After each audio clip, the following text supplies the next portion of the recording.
Non, je veux entendre un amen hier. Ça, c'est un amen. Alléluia. Que Dieu bénisse toutes les personnes qui n'ont pas pu être là ce matin, car je constate que c'est vraiment les vacances. Alléluia. Beaucoup de personnes sont parties en vacances. D'autres sont à l'étranger, d'autres sont quelque part à l'intérieur du pays. Du moins que toutes les personnes qui n'ont pas pu être là ce matin, que Dieu les bénisse abondamment. Alléluia. Et que Dieu te bénisse aussi, toi qui as répondu fidèle à l'invitation du Seigneur. Amen. Dis à celui qui est à côté de toi, c'est une invitation du Seigneur que tu as répondu ce matin. Alléluia. Alors, sans plus tarder, nous allons ouvrir nos Bibles dans le livre de 2 Corinthiens, chapitre 10. Et je ferai avec vous la lecture d'un court verset à partir du verset 3. 2 Corinthiens chapitre 10 à partir du verset 3. Alléluia. Je lis le Seigneur. La Bible dit: si nous marchons dans la chair,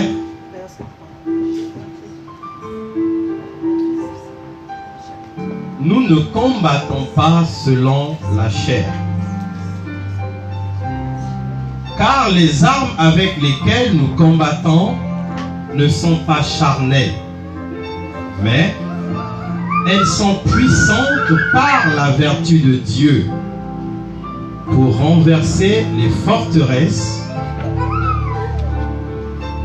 Nous renversons les raisonnements et toute hauteur qui se lève contre la connaissance de Dieu.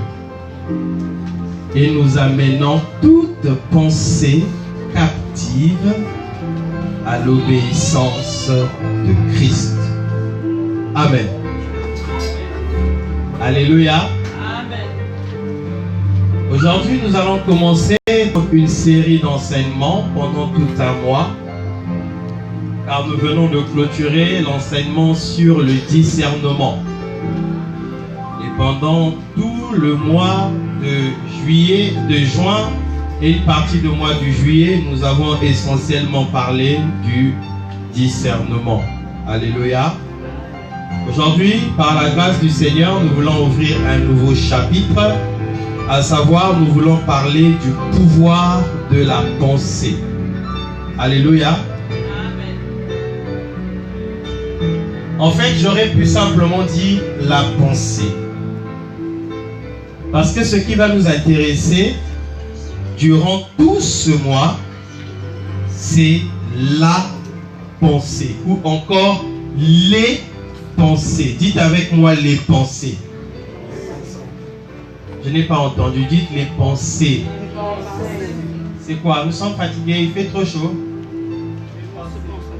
Alléluia. Je veux entendre très bien les pensées. Les pensées. Pourquoi on va parler des pensées? Parce que chacun de nous a des pensées dans sa tête. Alléluia. D'une manière ou d'une autre, tu seras habité ou tu es habité, tu es appelé à avoir des pensées. Alléluia. Comment je dirais, tu as des pensées? Oui, pasteur. Bien sûr, il y en a beaucoup. Voilà. Donc tu te retrouves. Alléluia. Amen. Sœur Charlotte, toi aussi tu as des pensées. Alléluia. Nous voulons parler des pensées. Pourquoi est-ce que nous allons parler des pensées? Parce que les pensées ont un pouvoir indispensable dans le domaine spirituel. Alléluia. Nous allons voir que en réalité, ce qui déterminera ce que tu es, c'est d'abord tes pensées. Nous allons voir ensemble que ce qui va te bénir ou encore te conduire à la malédiction, c'est aussi tes pensées. Nous verrons ensemble que ce qui va te rapprocher de Dieu ou qui va t'éloigner aussi de Dieu, c'est également tes pensées. Mais nous irons encore très très loin. Nous allons comprendre qu'en réalité, ce que Dieu exauce dans nos vies, ce ne sont pas nos paroles qui constituent nos prières, mais c'est d'abord nos pensées. Ah, ça c'est fort. Alléluia. Alors, pour parler des pensées, il faut d'abord que nous puissions comprendre très exactement ce que c'est que la pensée. J'ai passé beaucoup de temps à essayer d'étudier les définitions du dictionnaire au sujet de la pensée, mais elles ne s'accordent pas du tout avec la conception spirituelle de la pensée. Ce n'est pas du tout la même chose. Alléluia. Amen. Dites un amen bien. Amen. D'où il est très important d'avoir le discernement dans tout ce que nous faisons. Car les choses naturelles ne sont pas forcément identiques aux choses spirituelles. La définition que le monde a d'une chose n'est pas forcément la même définition que le langage spirituel a. Lorsqu'on parle de la foi, si tu regardes la définition du dictionnaire de la foi, c'est exactement le contraire de la définition spirituelle de la foi. Dites un amen bien. Ah, vous ne me comprenez pas. Alléluia. Amen. Il m'était arrivé une fois, j'étais en train de discuter avec un médecin au sujet de la parole de Dieu et je me suis aperçu de quelque chose de très paradoxal. Le médecin était en train de me faire comprendre que ce qui souille l'homme, c'est ce que l'homme consomme. Ce qui entre à l'intérieur de notre corps, c'est ce qui nous souille, c'est ce qui nous détruit. Alléluia. Ce qui te rend malade, c'est lorsque tu consommes des produits ou des aliments qui ne sont pas de bonne qualité ou encore infectés de microbes. Alléluia. Amen. Mais quand Jésus parle de la souillure de l'homme, il dit que ce qui souille l'homme, ce n'est pas ce qui entre dans l'homme, mais c'est ce qui sort de l'homme. Quelle contradiction, waouh! Alléluia. Amen. Jésus dit, ce n'est pas ce que tu manges qui te souille, mais ce sont les paroles qui sortent de ta bouche. Qui a déjà souffert d'une gastro ici là pour avoir prononcé une mauvaise parole? Dites-elle avec bien. Alors, c'est quoi exactement la pensée? La pensée, c'est un processus où un ensemble d'images élaborées dans notre cœur. Alléluia. Qui est une réponse à ce que nous percevons. Alléluia. C'est aussi un ensemble d'idées propres et individuelles. C'est aussi une forme de raisonnement. Ça peut être une compréhension des choses. Ça peut être également un ensemble de films qui se préparent à l'intérieur de notre cœur. Car le dictionnaire nous présente la pensée comme étant quelque chose de psychique. C'est-à-dire ça se passe dans notre mental, dans notre cerveau. Mais la Bible, par contre, nous révèle que les pensées, en réalité, elles sont produites à l'intérieur du cœur. Lorsque les pensées sont produites dans le cœur, et la pensée dominante, c'est celle qui est injectée à notre cerveau, et notre cerveau, par la suite, l'exécute au travers de notre corps. Dites un amen bien. Dites amen que je continue. Je sais que jusqu'à là, c'est un peu flou, c'est un peu compliqué. Alors, moi, le pasteur Emma, j'ai ma propre définition de la pensée. Alléluia. Elle va peut-être t'aider. Je pense qu'elle résume tout. Et d'une manière aussi simple. Moi, je définis la pensée comme étant un combat invisible de notre cœur contre notre propre cœur. Ah. Et la première chose Je veux te dire ce matin que la plus grande victoire que tu pourras remporter dans ta vie ne sera pas celle contre aux personnes qui te combattent ou contre tes ennemis. Ce n'est pas celle que tu vas remporter contre les sorciers de ta famille ou encore contre le diable lui-même en personne. Mais la plus grande victoire de ta vie, c'est celle que tu remporteras contre tes propres pensées. Ah, Pasteur Emma, qu'est-ce que tu es en train de nous dire? Alléluia. Est-ce que je parle à quelqu'un? Est-ce que je parle à quelqu'un? C'est la pensée qui va déterminer exactement tout ce que tu vas expérimenter de Dieu. Car en réalité, ce que Dieu exauce dans nos vies, ce ne sont pas nos paroles proprement dites.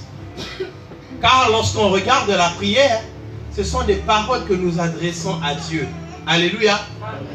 La parole qui peut être le produit fini de notre pensée. C'est l'expression de ce que nous avons dans notre cœur.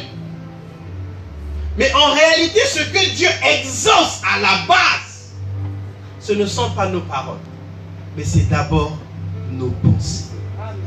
Ah, ça c'est fort. Et ça, je peux vous le démontrer. Dites un amen que je continue. Amen.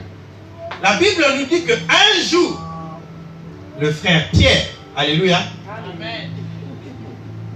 Le frère Pierre qui est assis ici, le Pierre de la Bible, dites un amen bien. Amen. Mais si notre frère s'appelle Pierre aussi, à l'image du Pierre de la Bible, que Dieu te bénisse. Amen. Que l'esprit de l'apôtre Pierre habite en toi. C'était un homme violent. Amen. Alléluia. Amen. Un jour, l'apôtre Pierre, voyant Jésus qui était en train de marcher sur les eaux, quelque chose de totalement incompréhensible, un miracle extraordinaire. Jésus marchait au-dessus de l'eau. Alléluia. Amen. Et quand Pierre, ayant vu ces choses, lui aussi, il dit, Seigneur, si c'est réellement toi, ordonne que moi aussi que je puisse marcher sur l'eau. Alléluia. Amen. Regardez bien ce qui se passe. Jésus lui dit, viens, marche. Pierre, dans sa pensée, il a cru en la parole que Jésus-Christ l'a dite. Celle qui consistait à marcher. Alors, qu'est-ce qu'il a fait par cette pensée? Il a eu la foi qu'il pouvait marcher. Il a posé le premier pied dans l'eau et la puissance invisible de Dieu l'a maintenu en pesanteur au point où Pierre ne s'est pas enfoncé. Il a commencé lui aussi à marcher sur l'eau. Alléluia. Et chaque pas qu'il était en train de faire, Pierre était en train de marcher sur l'eau. Il marchait, il marchait. Et je peux imaginer cette scène sur le regard des autres disciples qui étaient restés sur la barque, qui eux aussi à leur tour étaient en train de voir Pierre marcher sur l'eau. Et je suis convaincu que c'était la première fois pour chacun d'eux de pouvoir voir de telles choses se produire. La puissance de Dieu était connectée à la pensée que Pierre avait dans son cœur. Quelle pensée?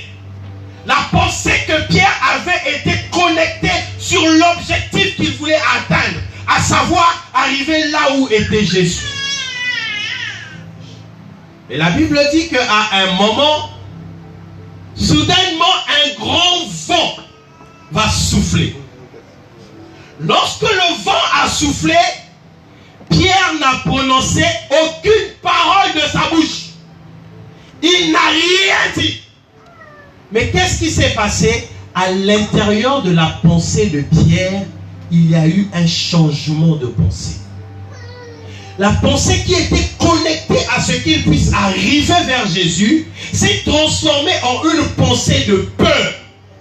Pierre a commencé à avoir la pensée d'avoir peur, peur de se noyer, peur de s'enfoncer, peur d'être emporté par le vent.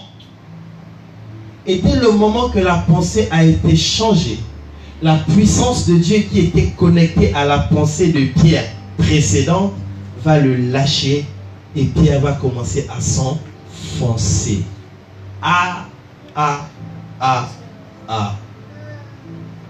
Alléluia. La vie de Pierre a été transformée. La vie de Pierre est passée d'un niveau à un autre. La puissance de Dieu qui agissait à Pierre est passée d'une dimension à une autre, pas à cause des paroles, mais juste au niveau de la pensée. Qu'est-ce que tu dis, pasteur? Suivez-moi bien, s'il vous plaît. Alléluia. Ce sont tes pensées qui vont te connecter à Dieu.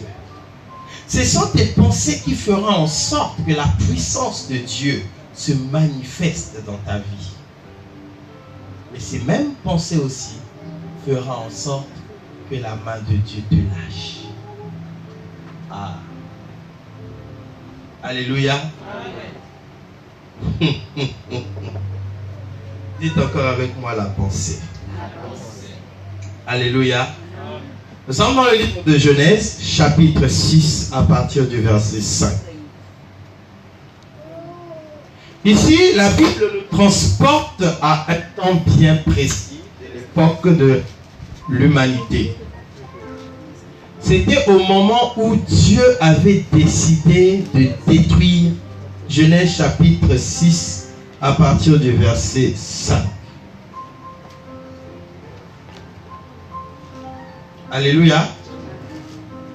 Ici, nous sommes au temps où Dieu avait décidé de détruire toute la terre. Alléluia. Dieu avait décidé de détruire l'humanité, de frapper, de punir. Pourquoi? Écoutez ce que Dieu est en train de dire ici. Il fit un constat.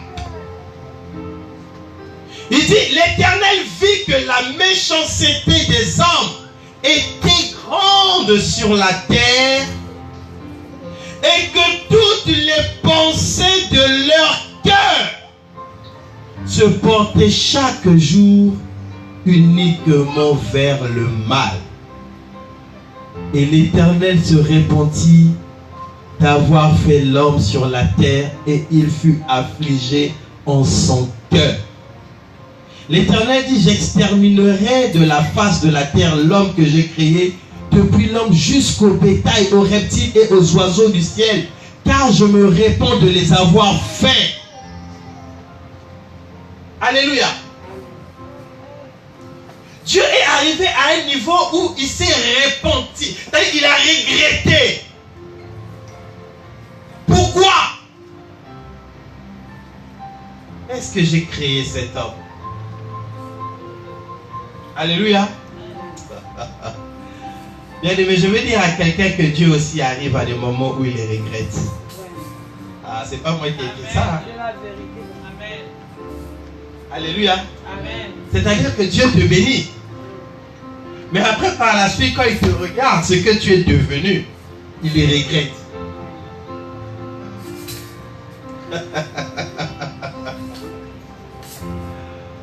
Pourquoi est-ce que Dieu, ici, il a voulu exterminer l'homme? Il dit parce qu'il y avait tellement la méchanceté sur la terre. Tellement qu'il y avait la méchanceté. Mais pourquoi est-ce qu'il y avait la méchanceté? Parce que les pensées de leur cœur se tournaient tous les jours vers le mal. Alléluia. C'est-à-dire que le mal que les hommes étaient en train de faire n'était que la conséquence des pensées de leur cœur.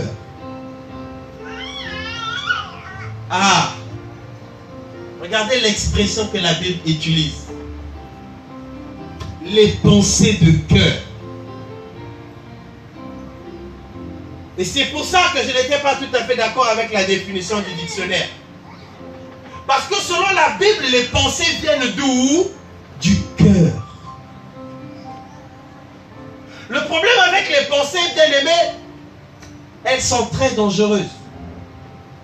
Parce qu'il y a des bonnes pensées, mais il y a aussi des mauvaises pensées. Alléluia. Si ces âmes dans Genèse 5 se portaient chaque jour vers le mal, c'est parce que les pensées de leur cœur étaient mauvaises. Et c'est là où le diable intervient très souvent dans chacune de nos vies, au niveau de la pensée. Je dirais que l'un des plus grands combats spirituels que tu auras à lutter dans ta vie se passera à la dimension de tes pensées. Alléluia. Voilà pourquoi le passage de 2 Corinthiens que nous avons lu, l'apôtre Paul dit: combien même que nous marchons dans la chair, mais nous ne combattons pas dans la chair. Parce que les armes avec lesquelles nous combattons, que Dieu nous a données, elles sont puissantes. Et à quoi servent ces armes que Dieu nous a données? Alléluia. Amen. Ah, c'est fort. Il dit ces armes nous servent à renverser les forteresses, les raisonnements. Alléluia. Amen. Les armes de Dieu ont un but. C'est pour combattre contre les raisonnements et les forteresses. Tout ça, ce sont des catégories de pensées. Il y a des gens pour qui les pensées ont été emprisonnées dans des forteresses, dans la pensée. Il dit ces armes ont pour but de remettre toutes nos pensées captives à l'obéissance de Jésus. Ah.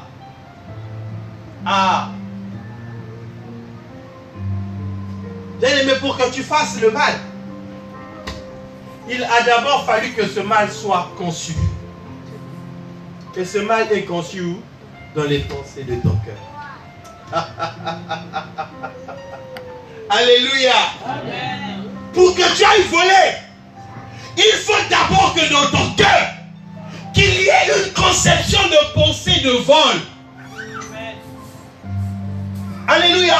Amen. Lorsque ton cœur va concevoir, lorsque ton cœur va agréer, la pensée va commencer à grandir. Et cette pensée deviendra dominante. C'est cette pensée-là qui va te conduire à aller commettre ce qu'il ne faut pas.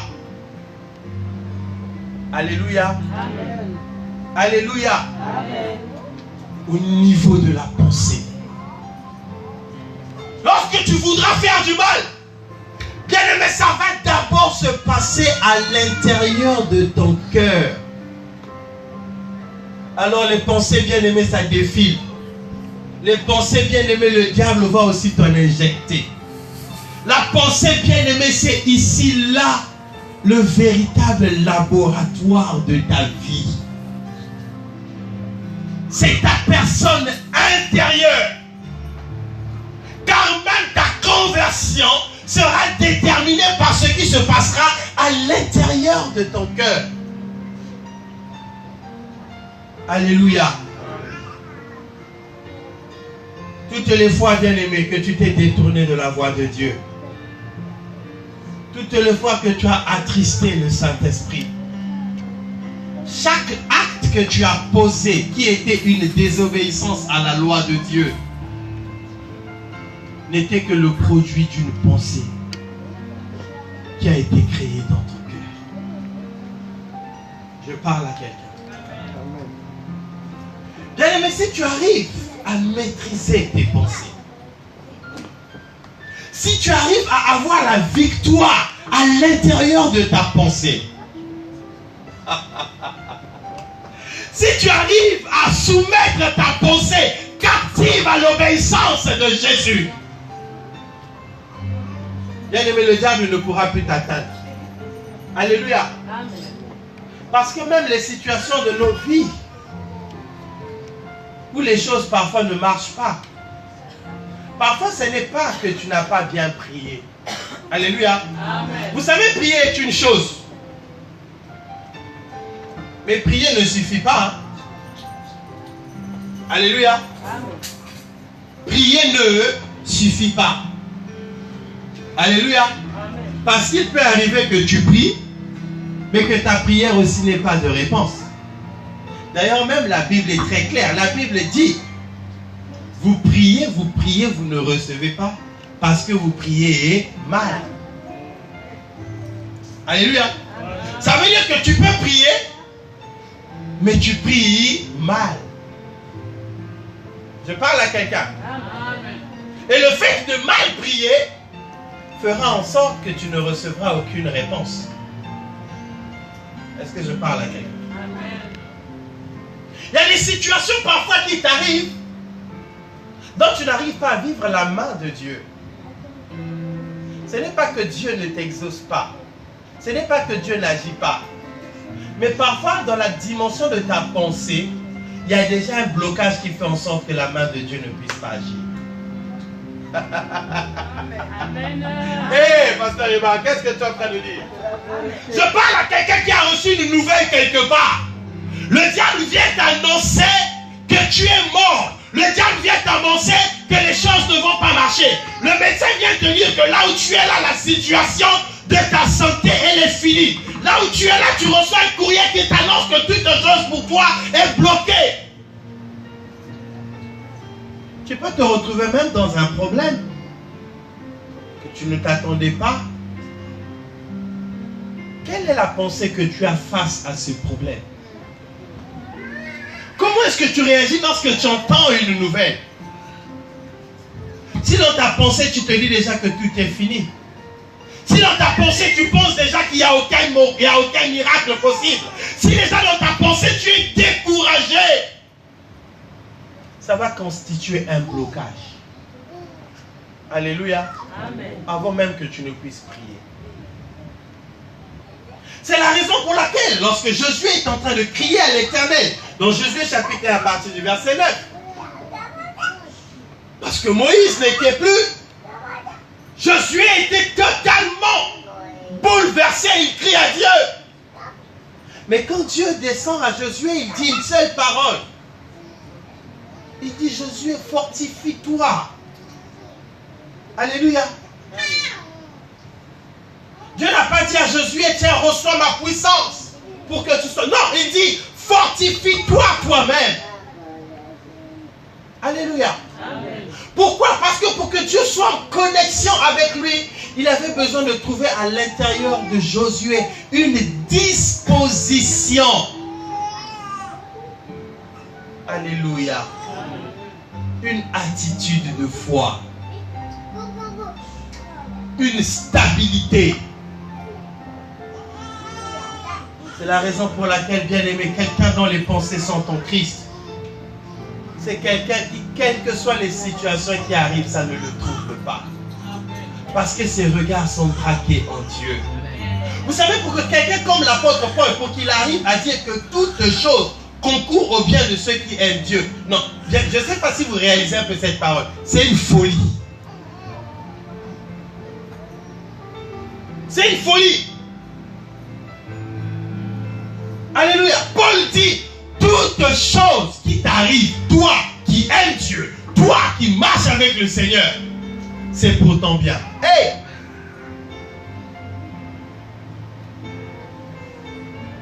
Ton dossier a été rejeté quelque part, Paul dit c'est pour mon bien. Les gens m'ont abandonné, Paul dit c'est pour mon bien. Les gens m'ont détesté, Paul dit c'est pour mon bien. C'est grave. Je tombe malade, il dit c'est pour mon bien. Mais qu'est-ce qui peut amener quelqu'un à arriver à une telle dimension, à un tel niveau?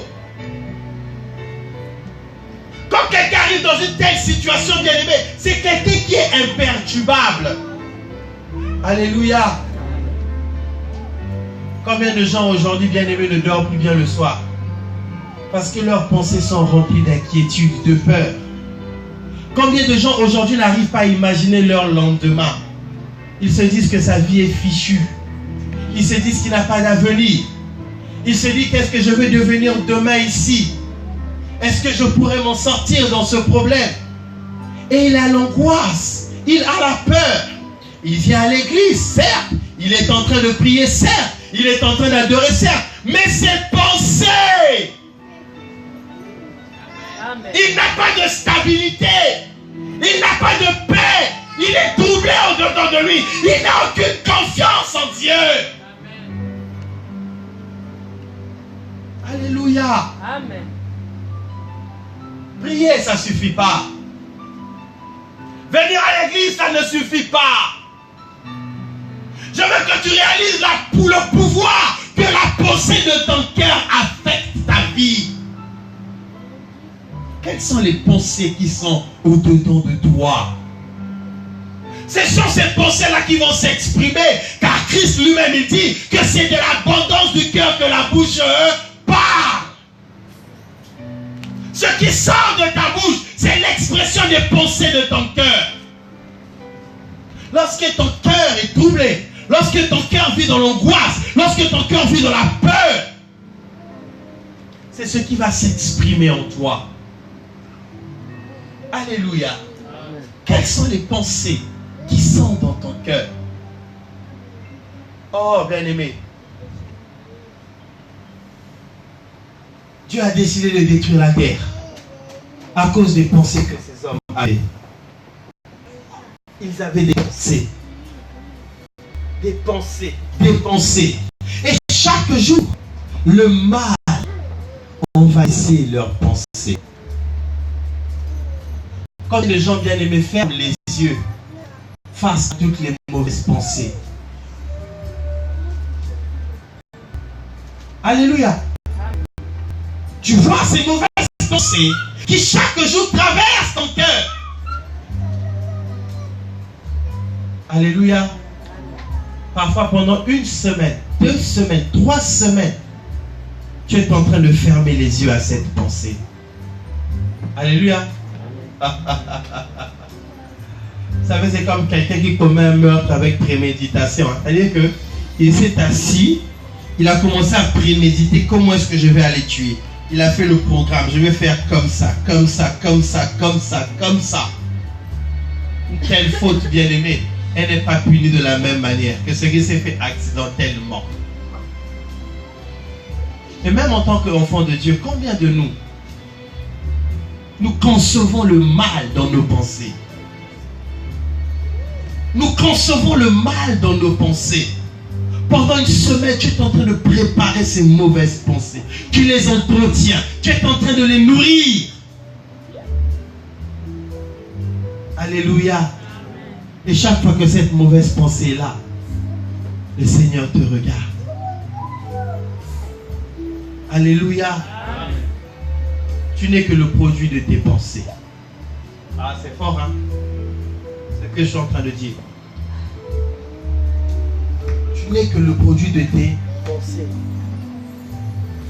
Alléluia.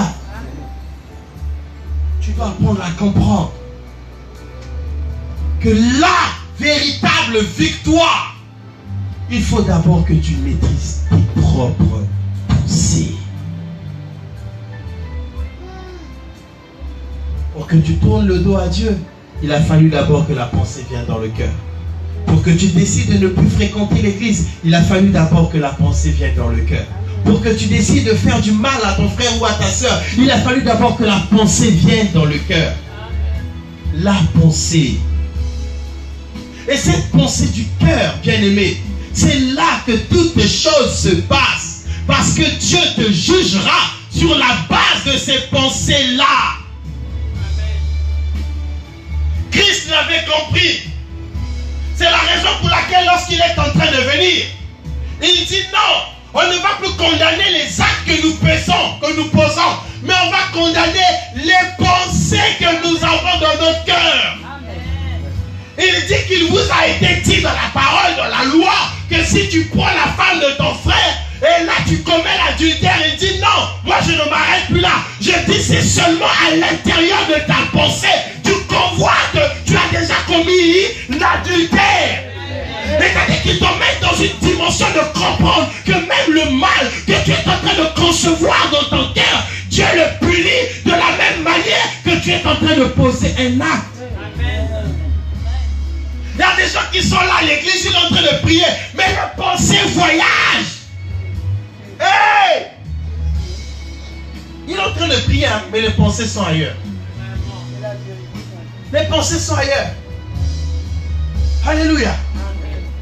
Pendant qu'il prie, il est là. Pendant que les autres ont les yeux fermés, lui, ses yeux sont toujours ouverts. On ne sait pas qu'est-ce qu'il cherche. Il est là, en train de voyager. Et parfois, une soeur qui est passée là, lui, il a un regard bizarre. Et à l'intérieur de ça. Ah, frère.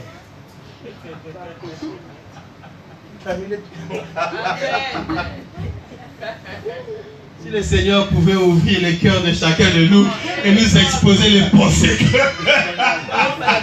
Je suis sûr qu'il y a des gens qui vont plus se causer ici là. D'autres vont se battre. Parce qu'il y a des gens, il est en train de saluer avec un sourire. Bonjour ma soeur. Mais ce qu'il pense dans son cœur sur toi, tu n'as pas l'idée. Hey! Alléluia. Hey! Chrétien, avec la Bible, Madonna n'a pas pensé à Kindoki. Hey! Et voilà pourquoi dans l'église, on assiste aujourd'hui à beaucoup de scandales, des divisions, des querelles, des jalousies, mais des choses pas possibles que parfois même dans le monde, on n'était pas censé voir. Il y a des gens aujourd'hui qui sont déçus des églises parce qu'ils ont vécu des choses bizarres. Parce que les pensées sont mauvaises. Les pensées sont mauvaises. Bien aimé, écoute-moi bien. Si tu réussis à maîtriser ta pensée, tu seras agréable à Dieu. Alléluia. Parce que quand tu auras la pensée d'aller voler, dès que la pensée vient, tu commences déjà à intercéder. Père, dans le nom de Jésus, je remets toutes mes pensées captives à l'obéissance de Christ. J'ordonne que cette pensée quitte mon cœur maintenant au nom de Jésus. Alléluia. La pensée va faire un pas en arrière. Elle va tenter de revenir encore. Et tu prends encore autorité parce que la Bible dit résistez au diable et il fuira loin de vous. Résiste à cette pensée. Et cette pensée fuira loin de toi. Alléluia. Tout se passe dans la pensée. La Bible nous parle de Joseph face à la femme de Potiphar. Et je suis sûr qu'en fait la véritable victoire, Joseph ne l'a pas remportée lorsqu'il a répudié la femme de Potiphar. Mais la véritable victoire, Joseph l'avait déjà remportée dans sa pensée. C'est vrai, amen. Parce que je suis sûr que pendant que Joseph était assis, il y avait des moments que la femme de Potiphar passait. Elle jetait des petits pics à Joseph. Alléluia. Amen. Je parle à quelqu'un. Vous savez, il y a des filles comme ça. Hein? Quand elle va attirer l'attention, elle jette d'abord des coups de phare. Hein? Elle te bite. Avec des petits gestes bizarres. Je suis sûr que la femme de Potiphar avait déjà commencé à biper Joseph. Donc le premier jour, parfois elle est passée, elle a fait exprès, elle a fait tomber le pain, elle l'a ramassé. C'était à vie. Joseph a vu. La pensée dit tu peux rattraper, il dit ça c'est fait au nom de Jésus. Amen. Amen. Amen. Alléluia. Amen. Joseph dort le soir comme ça, il voit le pain de la femme de Potiphar qui est tombé. Il commence à se... vous savez les choses bizarres. Je vais vous donner un témoignage. Il est en train de fumer. Frère, la prédication s'arrête.